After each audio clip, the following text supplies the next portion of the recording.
Struggling to squeeze 3 people into a Kolkata Uber?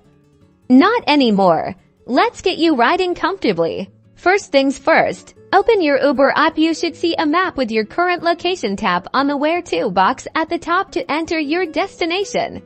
Type in your destination. Once you do, Uber will show you a list of ride options. Now, this is the important part. Don't just pick the first option you see. Look for the filtering option.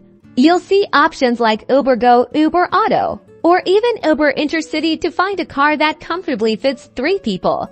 Tap on More to see additional options. Here, you'll likely find options like Uber Premier or Uber Sedan. These are generally larger vehicles and can easily accommodate 3 passengers. Select one of these options.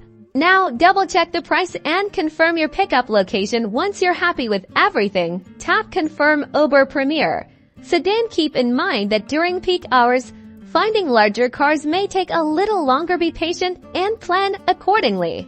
And there you have it. Your Uber is booked. You can now see your driver's details and the estimated arrival time. Enjoy your ride in Kolkata.